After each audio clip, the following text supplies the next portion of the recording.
नमः समय साराय स्वानुभूत्या चकासति चित्स्वभावाय भावाय सर्वभावान्तरच्छिदे सर्वभावान्तरच्छिदे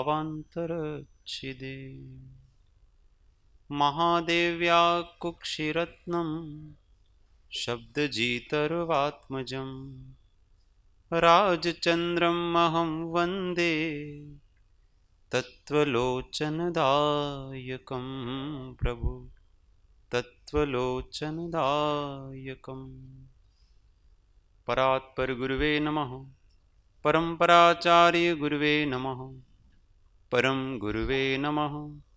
साक्षात् प्रत्यक्ष सद्गुरुवे नमो नमः।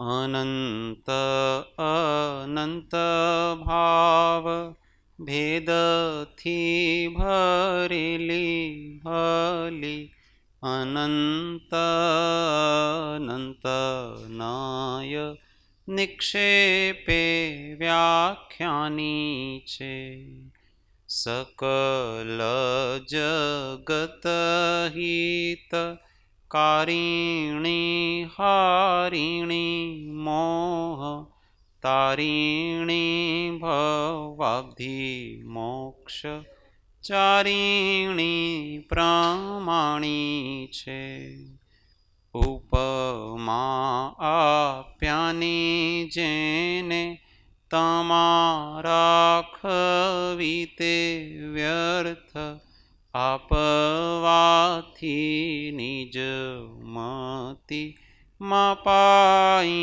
में मानी छे अहो राज चंद्र बाळ ख्याल नथी पामताय जिनेश्वर तणी वाणी जाणी तेणे जाणी छे गुरुराज तणी वाणी जाणी तेणे जाणी छे। ओ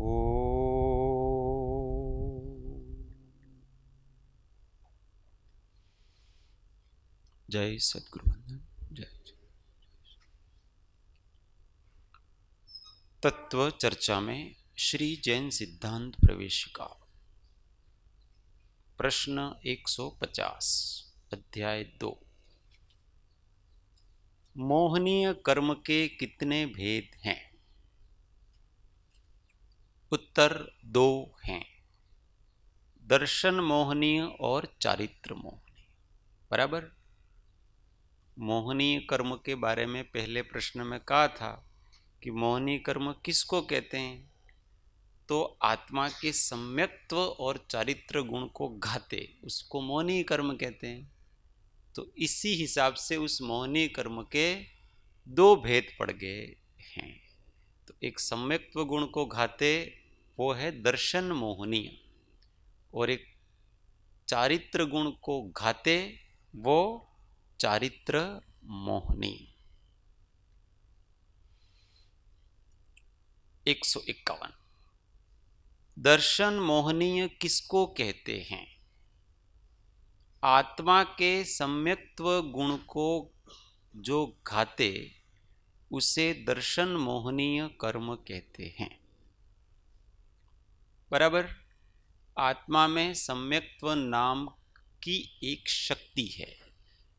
उस शक्ति का काम क्या है कि वस्तु का स्वरूप जैसा है उसी प्रकार से उसको प्रतीति में लेना, ये इसका काम है। परंतु जब वस्तु का स्वरूप जैसा है वैसा प्रतीति में नहीं आता है और विपरीत प्रतीति में आता है, तो समझना चाहिए कि ये जो सम्यक्त्व गुण है, श्रद्धा गुण है, वो विपरीत परिणमित हो रहा है, और उस विपरीत परिणमन में जो निमित्त है वो दर्शन मोहनीय नाम का कर्म है। दर्शन मोहनीय कर्म का उदय होता है तो आत्मा विपरीत प्रतीति करता है। विपरीत प्रतीति किसकी करता है? तो षड्द्रव्य, पंचास्तिकाय, 7 तत्व और 9 पदार्थ, इन सब की विपरीत प्रतीति करता है। केवल आत्मा की ऐसा नहीं है, इन सब का जो मूल स्वरूप है वो समझ में आता नहीं है। जिस जिस प्रकार से इन पदार्थों को द्रव्य से जैसे हैं, गुण से जैसे हैं और पर्याय से जैसे हैं, तो जिस जिस प्रकार से हैं उस प्रकार से उसको विश्वास बैठता नहीं है। तो वो किसके निमित्त से होता है? दर्शन मोहनीय कर्म के निमित्त से। पर दर्शन मोहनीय कर्म विपरीत प्रतीति कराता है ऐसा नहीं है। बात समझ में आ रहा है?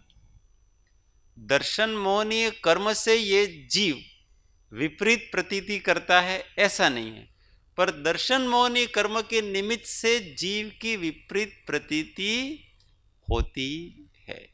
अगर जीव विपरीत प्रतीति करना चाहे तो उसको दर्शन मोहनीय कर्म उसमें निमित्त बन जाता है, परंतु अगर जीव सम्यक प्रतीति करना चाहे तो दर्शन मोहनीय कर्म उसमें कोई बाधा डालता नहीं है। बात समझ में आ रही?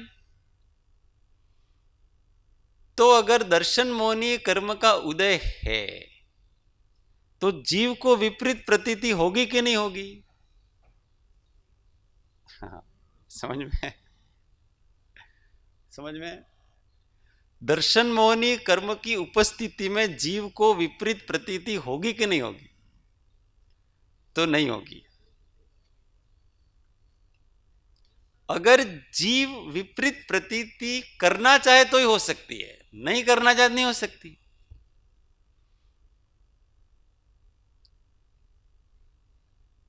कैसे नहीं हो सकती है?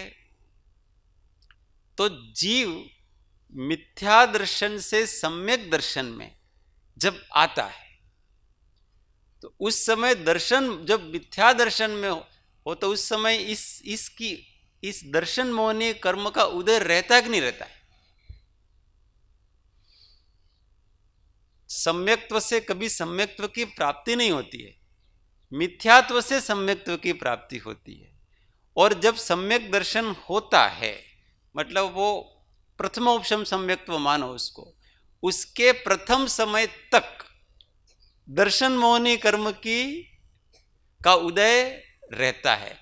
मतलब वो उदय रहते हुए ही सम्यक प्रतीति का पुरुषार्थ करता है। बात समझ में आ रही? उदय के रहते हुए ही सम्यक प्रतीति का पुरुषार्थ करता है। ऐसा नहीं कि उदय पहले चला जाएगा, ऐसा नहीं है। उसके सम्यक पुरुषार्थ करने से उदय का प्रभाव नहीं रहता है, और जब उसका सम्यक पुरुषार्थ नहीं होता है तो उसके ऊपर इस कर्म के उदय का प्रभाव होता है। जितना भी पुरुषार्थ जीव का है वो सभी के सभी मोक्ष पर्यंत, मतलब मतार्थी पना त्यागना, आत्मार्थी पना को ग्रहण करना, फिर सम्यक तो सन्मुख होना, सम्यक दृष्टि होना, देश वृत्ति होना, सकल वृत्ति होना, फिर शपक श्रेणी चढ़ना और केवली होना, ये सारा का सारा पुरुषार्थ है वो सब कर्म के उदय के साथ में होता है। ऐसा नहीं कि पहले उदय चला गया और फिर हुआ उसका पुरुषार्थ, ऐसा होता उसके साथ साथ चलता है। इसका अर्थ क्या हुआ कि जीव अपना पुरुषार्थ करने में स्वतंत्र है। जीव सम्यक दर्शन ज्ञान चारित्र को प्राप्त करने में, उपलब्ध करने में स्वतंत्र है, उसमें कर्म उसको रोकता नहीं। पर ये जीव ही ऐसा है कि कर्म के प्रभाव में आकर के अपने आप को मिथ्या दर्शन ज्ञान चारित्र रूप परिणमाता है। ऐसा उसको समझना चाहिए। आगे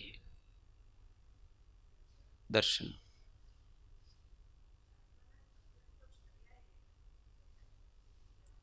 हाँ वो ठीक है, कोई दिक्कत नहीं इसमें। वो ज्यादा अच्छा है। परंतु यहां जब सम्यक्त्व ऐसा नाम दिया है तो सम्यक्त्व स्वयं एक पर्याय ही है। वास्तव में सम्यक्त्व गुण नहीं है। गुण कौन सा है? श्रद्धा नाम का गुण है।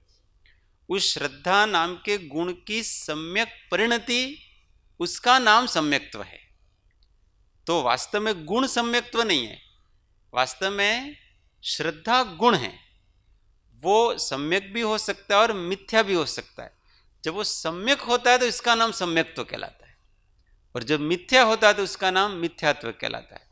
इसीलिए सम्यक्त्व पर्याय ये शब्द ज्यादा अच्छा है कुल मिलाकर।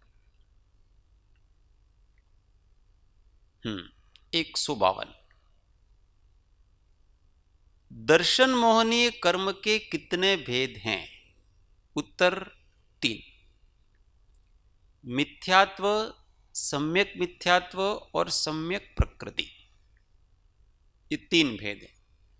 वास्तव में 3 भेद वास्तव में नहीं है, ये एक के ही प्रभेद हैं। इस एक में से ही निकला हुआ है, अलग अलग वस्तु नहीं। कैसे हैं कि जो अनादि मिथ्या दृष्टि होता है उसके केवल एक ही प्रकृति होती है। कौन सी प्रकृति होती है? मिथ्यात्व प्रकृति होती है। उस मिथ्यात्व प्रकृति में क्या होता है कि जब वो सम्यक्त्व का पुरुषार्थ करता है और वो 3 करण करता है, तो वो 3 करण करते समय ये मिथ्यात्व प्रकृति है उसके 3 टुकड़े हो जाते हैं। क्योंकि उसको हल्का करके फिर वो जब भारी होता है तो उसको उससे जीतना कठिन होता है, परंतु उसको हल्का करता है। तो एक तो मिथ्यात्व प्रकृति रहती है, एक मिश्र प्रकृति रहती है और एक सम्यक्त्व प्रकृति रहती है।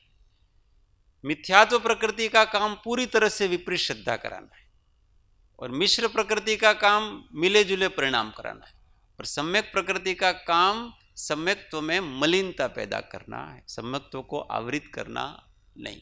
तो जो 3 टुकड़े हो जाते हैं उस समय उसके ये 3 प्रकृतियां हो जाती हैं, बाकी तो एक ही प्रकृति उसकी रहती है। और बंध 3 प्रकृतियों का नहीं होता है, बंध केवल एक ही प्रकृति का होता है, मिथ्यात्व का ही बंध होता है। फिर इन तीनों में वो डिवाइड होता रहता है। इसलिए सादी मिथ्या दृष्टि के ही ये 3 प्रकृतियां होती हैं, अनादि मिथ्या दृष्टि के ये 3 प्रकृतियां होती नहीं है। सादी मिथ्या दृष्टि किसका नाम है?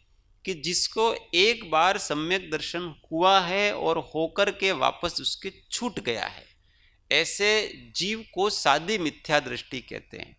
उनके ये तीनों की सत्ता होगी, परंतु जो अनादि मिथ्या दृष्टि है उनके केवल एक ही सत्ता होती है और वो मिथ्यात्व की सत्ता होती है। तो इन मिथ्यात्व के परमाणु सब में है, मिथ्यात्व में भी मिथ्यात्व के परमाणु हैं, पर वो प्रगाढ़ परमाणु है, गाढ़े परमाणु, जो कि पूरी के पूरी श्रद्धा गुण को आवृत कर दे। से मिश्र प्रकृति जो सम्यक मिथ्यात्व है उसमें भी मिथ्यात्व के परमाणु हैं, परंतु वो हल्के प्रकार के हैं, तो उसको पूरी तरह से श्रद्धा को ढक सकते नहीं है। और सम्यक प्रकृति है उसमें तो और हल्की जाति के परमाणु, तो वो तो सम्यक्त्व को केवल थोड़ा सा मलिन कर सकते हैं, उस सम्यक्त्व को आवृत कर सकते नहीं है। तो ये हल्की हल्की जाति के आधार पर, परंतु यहाँ ये सभी एक ही जाति है इनकी। मिथ्यात्व, मिश्र और सम्यक प्रकृति ये सभी मिथ्यात्व मोहनी की ही जातियां हैं, अलग अलग जातियां नहीं। परंतु धीमे धीमे उसकी शक्ति आगे आगे कम पड़ती जाती है सामर्थ्य की अपेक्षा से। बराबर? कोई प्रश्न? 153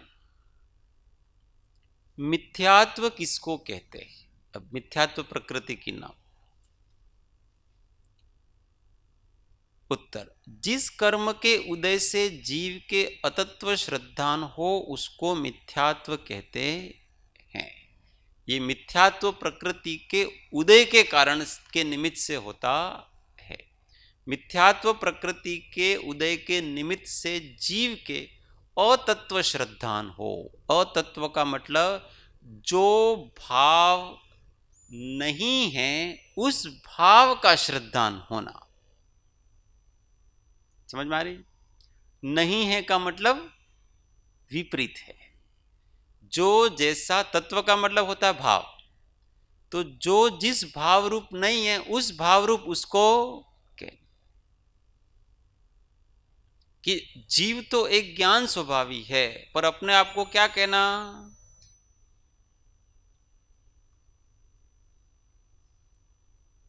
મને સારું લાગે છે, खराब लागे છે, હું सुखी छूं, હું दुखी छूं, ये कौन से भाव है? मिथ्या। न तो हम सुखी हैं और न हम दुखी, न हम स्त्री हैं न हम पुरुष हैं, न हम शरीर हैं न अन्य कुछ है। मैं कौन हूं? बस, तो मैं एक चेतना हूं, चैतन्य हूं। इस प्रकार की प्रतीति नहीं होने देता। और अलग अलग जितनी प्रकार की पर्यायांतर जो भी हैं उन सबको वो कराता है कि ये मैं हूं, ये मैं हूं, ये मैं हूं, ये मैं हूं। अपने को छोड़कर सबको मैं करता है। केवल अपने को मैं कहता नहीं है। शपथना पत्રમાં આવે છે ને, સર્વ વિભાવ પર્યાયમાં માત્ર પોતાના અધ્યાસથી એક્યતા થઈ છે। તેથી કેવળ પોતાનું ભિન્નપણું છે। એમ જો જીવ પરિણામ કરે તો સહજ માત્રમાં સમ્યક દર્શનને પ્રાપ્ત કરે અને સમ્યક દર્શનને પ્રાપ્ત થઈને સ્વ स्वभाव रूप मोक्ष ने पामे। ऐसा तो क्या कहा? सर्व विभाव पर्याय में मैं पना उसको, ये मैं हूं, ये मैं हूं, ये मैं, बस उस मैं पना नहीं है। आश्चर्य की बात है ना। जो ऐसा कौन कह रहा है? मैं शरीर हूं ऐसा कौन कहता है? मैं, मेरे बिना ऐसा नहीं कह सकता है व्यक्ति कि मैं शरीर हूं। मैं के बिना ऐसा व्यक्ति नहीं कह सकता है कि मैं राग हूं। मैं के बिना ऐसा नहीं कह सकता कि मैं क्रोधित हूं। मैं के बिना व्यक्ति ऐसा नहीं कह सकता कि मैं ऐसा हूं, वैसा हूं, स्त्री हूं, पुरुष हूं। वो मैं के बिना नहीं कह सकता है। तो अब जो जो वो कह रहा है, जो जो वो उसको छोड़ो और केवल मैं को मैं मानो, बस यही सम्यक्त्व है। और कोई बहुत अधिक नहीं है, परंतु उसको भूल करके बाकी सबको मैं कहता है। अपने को आप भूल के हैरान हो गया, माया के जाल में फंसा वीरान हो गया, माया के जाल में फंसा वीरान हो गया। मेरा मन नहीं लग रहा है, ऐसा हम कहते हैं ना। आज मारो मन लगतो नहीं। कौन कह रहा है ऐसा? मैं, कोई मैं ऐसा बैठा हुआ है जो ऐसा कहता है कि मेरा मन नहीं लग रहा है। अब मन को खोजो कि ये मन क्या है और उस मन का नहीं लगना क्या है। और ये दोनों वस्तुएं काल्पनिक है। न मन की कोई सत्ता है और न मन के नहीं लगने रूप कल्पना की कोई सत्ता है। कल्पना तो कल्पना ही है ना आखिर। अगर हम ढूंढने जाएंगे कि मेरा मन नहीं लग रहा है उस चीज को, तो वो कहीं मिलेगा ही नहीं, वो वस्तु ही नहीं मिलेगी अपने को। एक मात्र वहां एक विपरीत श्रद्धान करने वाला मैं मौजूद है। जो विपरीत श्रद्धान है वो मैं नहीं हूं, उसको करने वाला है वो मैं। बस जीव उसको पकड़ता। तो जो मन खराब हो गया है, तो वो जो मन खराब हो गया है उस मन खराब की कल्पना करने वाला वो मैं हूं, वो कल्पना मैं नहीं। तो जो कल्पना फालतू में कर रहा है, अगर वो कल्पना छोड़ दे तो वास्तव में न मन अच्छा होता है न मन खराब होता है, वो तो केवल होता।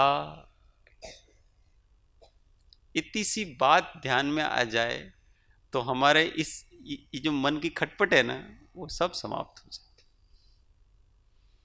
बड़ी बड़ी चीजें हम कर लेते हैं, बड़े बड़े शास्त्र पढ़ लेंगे, बड़ी बड़ी गहन चर्चाएं कर लेंगे, पर एक छोटी सी चीज है, आपको उस मन को जीतना है, और मन को जीतने के लिए कुछ नहीं करना है, क्योंकि बाकी सब भी मन के कारण से ही है ना। उसके लिए कुछ नहीं करना है आपको, उसके लिए तो केवल अपने आप का स्मरण रखना, बस मैं कौन हूं उसका निश्चय करो, और फिर उसको हमेशा जागृति में रखो।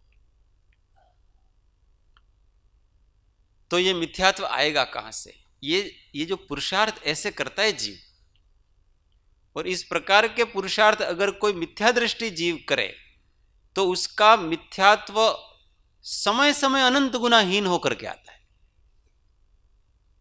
अपने स्वरूप की खोज, अभी जब वो करण लब्धि में प्रवेश करता है तो जीव करता क्या है? यही तो करता है, अपने स्वरूप को पकड़ करके रखता है बराबर। इसलिए उसको कहीं भी राग द्वेष आदि होता नहीं।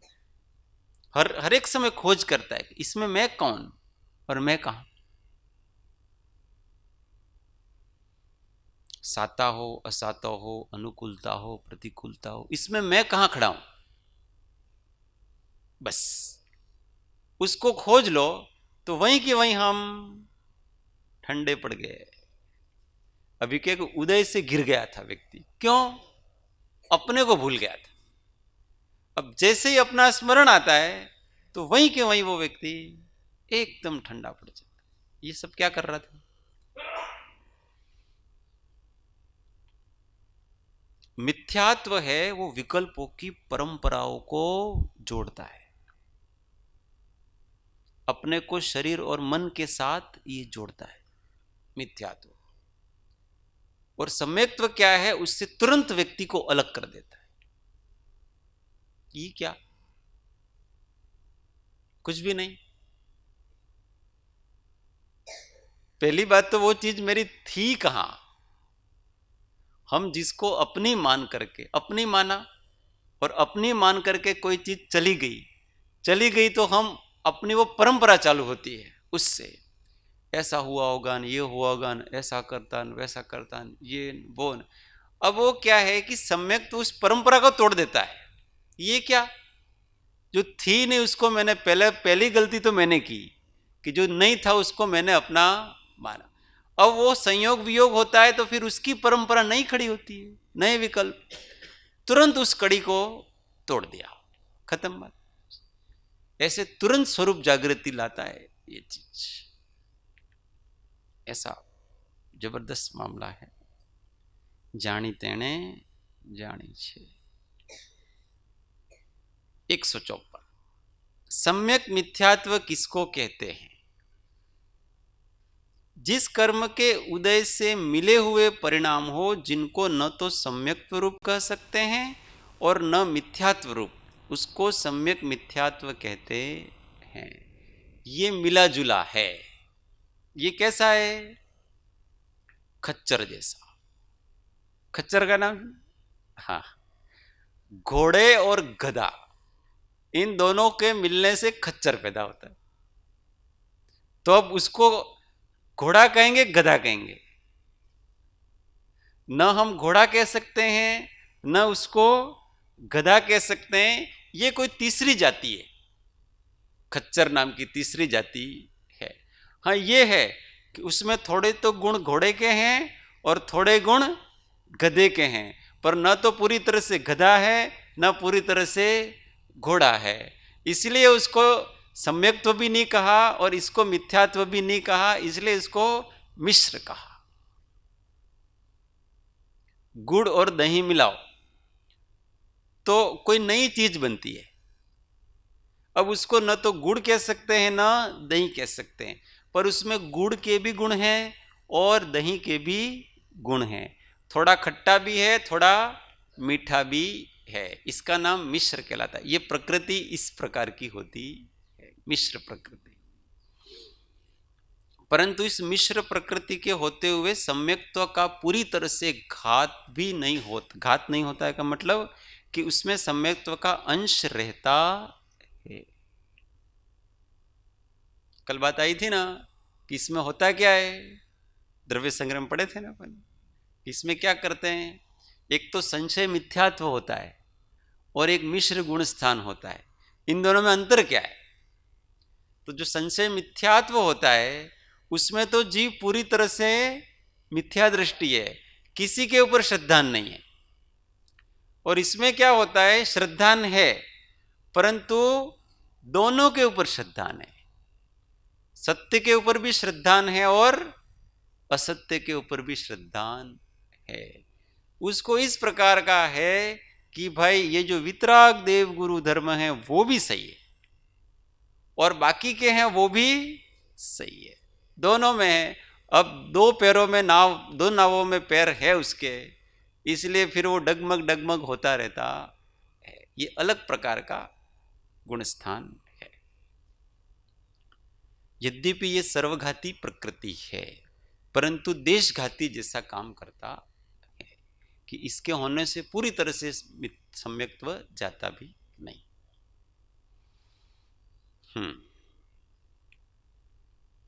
155 सम्यक प्रकृति किसको कहते हैं?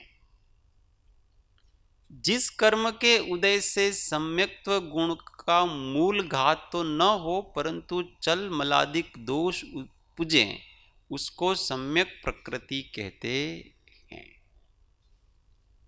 सम्यक्त्व गुण का मूल घात तो अर्थात श्रद्धा का मूल घात होता नहीं। श्रद्धा श्रद्धा के रूप में हमेशा बनी रहती है, परंतु होता क्या है, अपनी ही जगह पे रह करके वो कंपित होती है, डगमग होती रहती। जैसे कोई व्यक्ति है तो उसको खड़ा कर दिया, वो चल तो नहीं रहा है, चलित तो नहीं हो रहा है, परंतु अपनी ही जगह पर वो खड़ा खड़ा कांप रहा है, डामाडोल हो रहा है। ये अवस्था इसकी होती है। इसलिए इसमें चल, मल और अगाढ़ ऐसे 3 दोष होते हैं। चल का मतलब ऐसा होता है कि जैसे वृद्ध व्यक्ति की लाठी होती है ना, तो वृद्ध व्यक्ति खड़े खड़े कांपता है, लाठी है वो खड़ा है परंतु गिर नहीं रहा है, परंतु खड़े खड़े कांपता है। उसी प्रकार से इसकी श्रद्धा है ना, वो कांप रही है। किस प्रकार से कांपती है? तो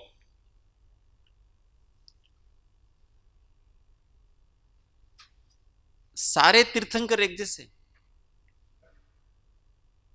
सारे वितरागदेव एक जैसे हैं, परंतु इसको क्या लगता है पता है, अगर मेरे को घर में सुख शांति चाहिए तो मैं जब तक शांतिनाथ भगवान की उपासना नहीं करूंगा तब तक मेरे घर में शांति आएगी नहीं। पारसनाथ नहीं, नहीं, पारसनाथ कब काम आएंगे? जब हमारे ऊपर उपसर्ग आएगा, कोई हमारे को बीमारी होगी, तब पारसनाथ, तब वो सगहर, तभी काम करेगा, नहीं तो काम करेगा नहीं। इस प्रकार से सबके बारे में अलग अलग इसने धारणाएं बना रखी। कोई तो वितराग दर्शन में भी ग्रह नक्षत्रों को ले आए, 9 ग्रह के 9 भगवान बना रखे कि आपको ये ग्रह है तो इस भगवान की उपासना करो, ये आपको ग्रह नक्षत्र है तो आप इस भगवान की उपासना करो। ये सब इसका प्रताप है, इस चल दोष का प्रताप है। अभी उनको विश्वास ही नहीं हो रहा है कि क्या ग्रह, उस ग्रह से उस तीर्थंकर देव का क्या ताल्लुक है, उस सर्वज्ञता और वितरागता का क्या ताल्लुक है। आप चंद्र प्रभु का नाम लो, क्या पारसनाथ का नाम लो, क्या आप शांतिनाथ का नाम लो, इससे क्या फर्क पड़ता है किसी चीज को? भाव विशुद्धि से जो होना है वो होना है। परंतु बच्चों को समझाने के लिए करते हैं, बच्चों को समझाते हैं। ऐसे किसी को कह दो ना, श्रावक को, ऐसा सामान्य व्यक्ति को ऐसा कह दो कि भाई कोई बात नहीं, तू भगवान का नाम ले, तो पर भगवान का नाम तो मैं लेता ही हूँ, परंतु मेरा काम होता, फिर उसको वो चालाक है ना आचार्य, तो कहते तू ऐसा करना, ये माला ले, तू पारसनाथ भगवान को याद करना। तो उसको लगता है कि हाँ ये पारसनाथ भगवान से होगा काम। अभी तक सामान्य कथन किया था उसको, वो समझ में ही नहीं आ रहा उसको, तो ऐसे मूढ़ व्यक्तियों को समझाने के लिए कोई दूसरी व्यक्ति ट्रिक करते हैं, आचार्य ज्ञानी, कैसा कर, तू ये माला ले और ये मंत्र ले और इसका जाप करना, तेरे हो जाएगा। अब उसको विश्वास बैठ जा, खास दवाई दी है। पहले का सामान्य दवाई देते थे तो भाई पैरासीटामोल ले लेना यूँ, अरे आप पैरासीटामोल क्या है, बुखार है, आप तो कोई मुझे विशेष दवाई बताओ, तो डॉक्टर उसको विशेष विटामिन की दवाई दे देता है अथवा कुछ और दे देता है। तो उसको लगता है कि अब मेरे को डॉक्टर ने कोई विशेष दवाई दी। तो ये इस प्रकार का सारा, तो भी वो उसका सब सम्यक तो बराबर कांप रहा है ना, इस प्रकार से होता है। मल अगाढ़ दोष ऐसा होता है कि अभी पूर्ण प्रगाढ़ता नहीं है, तो तेरा मेरा रहता है, उसमें आसक्ति रहती है। कैसे तेरा मेरा रहता है कि शास्त्र में उदाहरण आता है कि हमने किसी मंदिर में कोई भगवान की स्थापना करी, किसी मूर्ति की स्थापना करी, बाजू में किसी और ने स्थापना करी, किसी और मूर्ति की स्थापना करी, तो जो हमने जिसकी स्थापना करी ना, हमारी नजर उसी पे रहेगी, आ हमारा भगवान है। वो कहेगा क्या, ये हमारे भगवान है। अब तक वो, अब उसने ला करके दे भी दिया, सब कुछ करे, तो भी उसके अंदर क्या है, ये मेरे भगवान है। इसलिए सबसे पहले अभिषेक उनको जरा अच्छा पोछा लगा, पोछा क्या कहते हैं सर, सॉरी लुंछन करेगा, अंग लुंछन वगैरह जो भी है वो उनके बहुत अच्छा, उसके ऊपर जरा सा भी दाग लगना नहीं चाहिए। और दाग लगा तो फरी तो पैसा आपो तमने, पड़ी मूर्ति ने क्या तुम्हें दाग लगावता नहीं।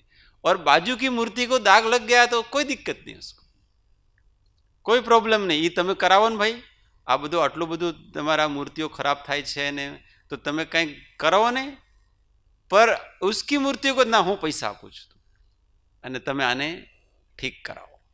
ये इतना सारा मेरापना हो गया ना उसको, उस मूर्ति के साथ, उस भगवान के साथ। ये केवल मूर्ति के साथ होता है ऐसा नहीं है, ये गुरु के साथ भी होता है। आ हमारा गुरुजी છે, हमारा गुरुजी એટલે दुनियाમાં આવા गुरु કોઈને મળે જ નહીં। हमारे गुरु से बढ़ करके इस दुनिया में किसी के गुरु होते नहीं हैं। हमारे गुरु में लाख मान लो दुर्गुण है ना, तो भी सभी सद्गुण है, वो सारे के सारे दिखता ही नहीं है कुछ भी, तो वो ठीक बात है, अपनी अपेक्षा ठीक है, परंतु वो सबके ऊपर लागू करने की आवश्यकता नहीं है। सबको अपने गुरु इतने ही महत्व के लगते हैं, क्योंकि जिसको जिसके ऊपर उपकार होता है ना, और गुरु होते ही ऐसे, गुरु अच्छे ही होते हैं, इसलिए अच्छे ही लगेंगे सबके गुरु। परंतु इस प्रकार की मान्यता नहीं रखनी कि मेरे गुरु ये कहेंगे तो ही ठीक है, दूसरे गुरु ने ये कहा है ना, नहीं। कोई कोई ऐसे कहते, कोई बात कहते ना, अच्छा वचनामृत में है कि नहीं, उनको इतना आग्रह पड़ गया है कि अगर द्वादशांगी में कहीं भी होगा परंतु वचनामृत में होना चाहिए तो ही हम मानेंगे। कृपाणु देव आम कीधु छे कि नहीं कीधु, तो भाई दिल्ली दूर है, ये क्या है उनके दिल्ली, किसने कहा है वो बहुत महत्व का नहीं है, पर जो कहा गया है वो न्याय और अनुभव से सही है कि नहीं, वो महत्व की वस्तु है। इतनी ऐसी, तो ये सब इसके प्रताप है, चल मल अगाड़। और ये व्यक्ति राग होता है ना, कभी कभी सम्यक्त्व से गिरा देता है। किस प्रकार से गिरा देता है, तो गोमट सार में इसका उदाहरण दिया कि किसी व्यक्ति को अपने गुरु से ही, मतलब गुरु परंपरा से ही कोई गलत ज्ञान मिला किसी वस्तु का, तो उसमें कोई दिक्कत नहीं है, अपने गुरु का बात मान करके वो उसके ऊपर श्रद्धान करता है कि वो ऐसा है। जब तक उसके गुरु के ऊपर श्रद्धान करता है तब तक उसके मिथ्यात्व नहीं आया, गया नहीं है, मतलब सम्यक्त्व नहीं गया उसका, वो सम्यक दृष्टि जीव है। परंतु जो गलत बात उसकी गुरु परंपरा से ही पकड़ी हुई है, उसको कोई विशेष आचार्य, कोई विशेष पुरुष मिले ज्ञानी, और उसको कहे शास्त्र बता करके अथवा उसको अनुभव से अथवा न्याय से किसी भी प्रकार से समझाए कि भाई आज तक तुम मानते आ रहे हो ना, वो ठीक नहीं है, तुम उसको न्याय से भी ठीक नहीं बैठता है, अनुभव से भी ठीक नहीं बैठता है, और आगम से भी ये ठीक बैठता नहीं है, और अगर वो उस बात को नहीं माने तो तुरंत मिथ्या दृष्टि हो जाती है। उसी समय वो सम्यक्त्व को वमन कर देता है। तो ये किस कारण से हुआ पता है? गुरु अभिनिवेश। अपने गुरु के प्रति जो आसक्ति, अथवा तो कि मेरे गुरु अगर वो कहेंगे तो ही बात सही है, बाकी तो, और मेरे गुरु ने कहा है, हमारे तो गुरु के गुरु ने भी कहा है, हमारे तो गुरु परंपरा से ये बात हम वर्षों से सुनते आ रहे हैं, आप कह रहे हो ये बराबर नहीं है, हम इसको मानते नहीं है, तो वो तुरंत गिर जाता। इसलिए कितना सावधान रहना पड़ता है। ये चीज किसने कहा है वो बात महत्व की नहीं है, बात न्याय के तौले, न्याय और अनुभव से बराबर परफेक्ट होनी चाहिए इतनी। इसलिए परीक्षा प्रधानी शिष्य को आज्ञा प्रधानी शिष्य से ज़्यादा बेहतर आगम में कहा है कि वो अपनी बुद्धि और विवेक का काम करता है, केवल श्रद्धा से चलता नहीं है।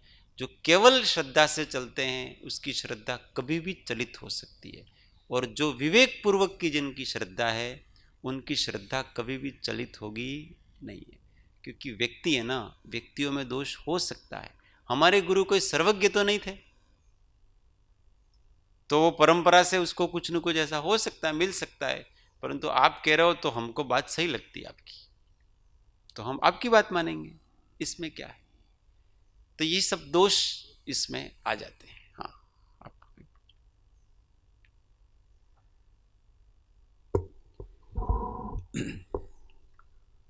ક્ષયપસમ સંકિત જેને હોય, અને અત્યારે આ કાળમાં આ ક્ષેત્રે લગભગ બધાને ક્ષયપસમ સંકિત છે, એને સમ્યક્ત્વ પ્રકૃતિનો ઉદય હોય જ કે હોય જ? સમ્યક પ્રકૃતિનો ઉદય છે એટલે જ સમ્યક ક્ષયોપશમ સમ્યક્ત્વ છે. બરાબર. એટલે હવે એ સમ્યક્ત્વ પ્રકૃતિનો ઉદય છે એ જ્યાં સુધી ક્ષયપસમ સમ્યક્ત્વ હોય ત્યાં સુધી એનો ઉદય હોય. એટલે માનો કે શાસ્ત્રોમાં છે એટલે 66 સાગરોપમ હોય, તો એ 66 સાગરોપમ આ પ્રકૃતિનો ઉદય રહેવાનો છે નિશ્ચિત. પણ એ મિથ્યા સમ્યક્ત્વને નાશ કરે જ એવો નિયમ નથી. ના, સમ્યક્ત્વ તો નાશ કરતો જ નથી. હા, બરાબર. એટલે આ જે 3 દોષ છે, હા, એ દોષ સમ્યક્ત્વને નાશ નથી કરતા. હા, નથી કરતા. પણ એમાં જો ક્યાંક એવું માનો કે ઉપશમ પ્રકૃતિઓ જે છે મોહનીયની, એમાં કોઈ તીવ્ર ઉદય આવે તો નાશ થાય. એ નાશ થાય. બરાબર. જે ઉપશમ મિથ્યાત્વ, ઉપસત્તામાં જે મિથ્યાત્વ છે, મિથ્યાત્વ પ્રકૃતિ, એ જો ઉદયમાં આવે તો સમ્યક્ત્વનો નાશ. ને એમાં આ બધા નિમિત્ત બને છે. આ બધા દોષો છે ને એ એમાં નિમિત્ત બની જાય છે. એટલે આવા દોષો ક્ષયપસમ સમ્યક્ત્વના સ્વામી છે એમને પણ એમને હોઈ શકે. હા, એટલે કમ વધારે હોય, ઓછા વધતા હોય. કોઈકને દેખાય, કોઈકને નહીં દેખાય. પણ આવો રાગ હોય જ છે કે કોઈક આપણે મંદિર બંધાયું છે તો એના પ્રત્યે કોઈ વિશેષ થોડીક સોફ્ટ કોર્નર હોય જ, ભલે એ બહાર નહીં આવે પણ થોડો તો રહે જ એનો. તો આવો થોડો રહે. હા, હા, તીવ્ર મંદ હોય ઉદય, બરાબર, એમાં કઈ. પણ કોઈકને દેખાઈ આવે એવો વિશેષ હોય, કોઈકને દેખાય એવો વિશેષ નહીં હોય, અને કોઈને સુષુપ્ત હોય છે. પણ સમ્યક પ્રકૃતિમાં આ 3 દોષ હોય, ચલ, મલ અને અગાઢ. અને ક્ષાયિક સમ્યક્ત્વમાં આ દોષ ન હોય. ક્ષાયિક સમ્યક્ત્વમાં નહીં. ક્ષાયિક સમ્યક્ત્વ એકદમ શુદ્ધ વિશુદ્ધ. બરાબર. એમાં ચારિત્ર મોહની સંબંધી જ હોય છે, બાકી નહીં.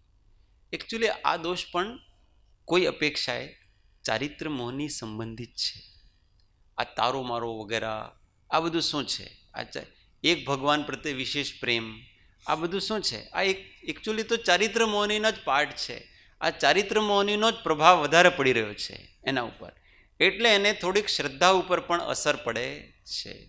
कल बात चली थी ना कि श्रद्धा गुण और चारित्र गुण बिल्कुल अलग नहीं है, एक दूसरे से प्रभावित हैं, इसलिए उनका एक दूसरे के ऊपर बहुत प्रभाव पड़ता है.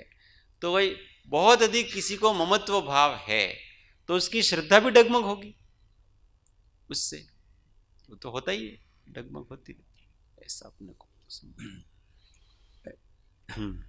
એટલે તમે જે દ્રષ્ટાંત આપ્યું કે કોઈને પોતાના ગુરુનો વ્યક્તિરાગ હોય, પણ હવે જેણે ખરેખર સમ્યક તો પ્રાપ્ત કર્યું નથી એને તો વ્યક્તિરાગ હોય અને કદાચ સાચી વસ્તુઓ એને પણ વિપરીત માની લે, કારણ કે તે પોતાની પ્રકૃતિ પર આધાર રાખે છે.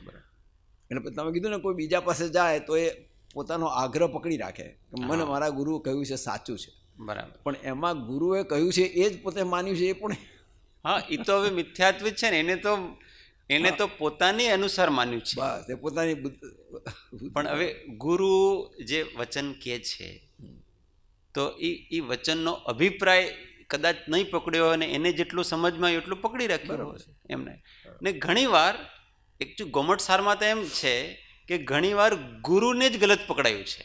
બરાબર, કોઈક એવી વાત હોય કે આગમની વિશેષની તો એને પરંપરાથી જ ગલત પકડાયું છે, એટલે એ પરંપરાથી ચાલ્યું આવે છે. પછી વિશેષ કોઈ જ્ઞાની હોય તો એનું સ્પષ્ટીકરણ કરે. તો જ્યાં સુધી એને ગલત પકડાયું છે ત્યાં સુધી એનું સમ્યક તો નથી જતું, પણ ગલત પકડાયું છે એ કોઈક બતાવે છતાં નહીં માને તો હવે શ્રદ્ધાથી ચલિત થઈ જાય છે.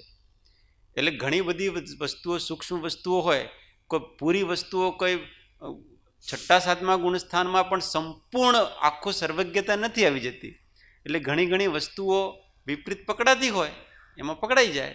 ઘણા બધા કર્ણાની યોગમાં પણ 2 આચાર્યોના મતભેદ પડે. હવે કોઈ કહે કે આ ગુણસ્થાનમાં આટલી પ્રકૃતિનો ક્ષય થાય, બીજા આચાર્ય કહે કે આ ગુણસ્થાનમાં આટલી પ્રકૃતિનો ક્ષય થાય. હવે વસ્તુ તો એક જ સાચી છે ને, હવે પણ 2 જુદા જુદા, આપણે કોને માનવાનું? એનો અર્થ એમ છે કે એમાં એકને ખોટું પકડાયું છે, કેમકે 2 વસ્તુ હોય. હવે ખોટું પકડાયું છે એને ક્યારેક કોઈ સાચું બતાવે, કોઈક શ્રુત કેવલી અથવા કેવલી એને ક્યારેક સાચું બતાવે કે ભાઈ તમને આમ ખોટું પકડાયું છે, ને એ જો નહીં માને તો તરત મિથ્યા દ્રષ્ટિ થઈ જાય છે. બાકી પ્રયોજનભૂત તત્વમાં એવું હોય નહીં, પ્રયોજનભૂત તત્વ બરાબર આપણને પકડાયું. એટલે 2 આચાર્ય વચ્ચેની જે વાત ક્યાંક શાસ્ત્રમાં આપી છે ને કે ભાઈ એમાં પૂછે છે કોઈ શિષ્ય કે આ 2માં કોણ સાચું, ત્યારે કહે છે ને કે અમે તો મધ્યસ્થ છીએ. એટલે હા, એટલે અત્યાર સુધી કેવલી નથી ને, એટલે બંનેનું શું છે કે સંચય કરે. એટલે इस आचार्य के हिसाब से ऐसा है, इस आचार्य के हिसाब से ऐसा है, परंतु सच्चा तो एक ही आचार्य है इतना भी बराबर रखता है, परंतु हम निर्णय नहीं कर सकते हैं कि कौन सा आचार्य सच्चा है.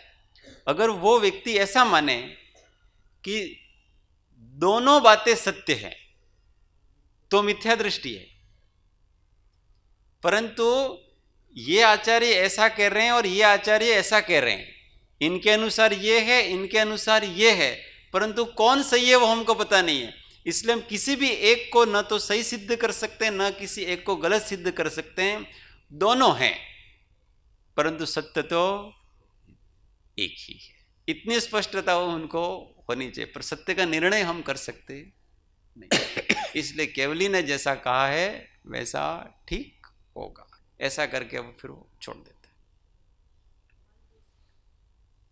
मल का मतलब मलिनता, जैसे दाग लगता है वस्त्र पर तो धुंधला हो जाता है, उसी प्रकार से उसकी श्रद्धा धुंधली हो जाती है. धुंधली कैसे हो जाती है कि सम्यक दृष्टि जीव होता है ना, वो भी कई बार बहुत अधिक उपाधियों में पड़ जाता है.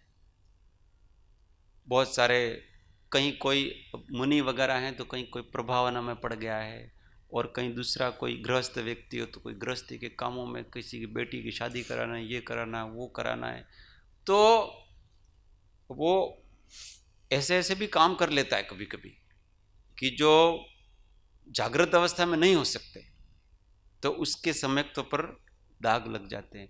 परिवार को निभाने के लिए, ये करने के लिए कभी अनायतन का सेवन भी कर लेते,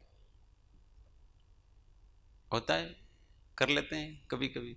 फिर बाद में पता पड़ता है यार ये तो मैं सबके प्रभाव में आकर के मैंने कर तो लिया, पर ये कोई वितराग मार्ग में ऐसी क्रियाएं करनी योग्य नहीं थी, परंतु कुल परंपराएं चली आ रही हैं वगैरह, तो उन कुल परंपराओं को निभाने के लिए तो इसके विश्वास में दाग लगता है, उसकी श्रद्धा में दाग धुंधला पड़ जाता है उसका, ऐसा होता है।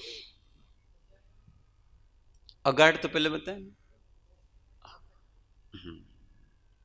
गाढ़पना नहीं रहना, वो अगाढ़ कहलाता है। अभी समय नहीं है, पर मल दोष भी बहुत गहरा है, उसको समझने के लिए टाइम चाहिए, उसको कैसे कैसे मल अपने लगता है।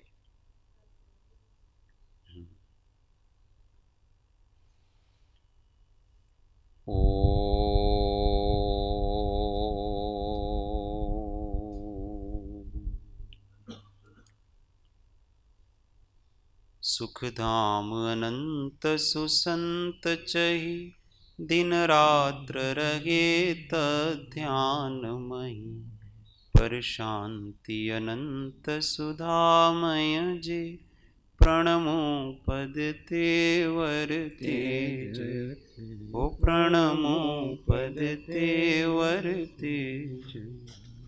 सद्गुरु देव परम कृपाणु देव की, त्रिलोकनाथ की जय, सब संतन की जय। आनंद घन ओम।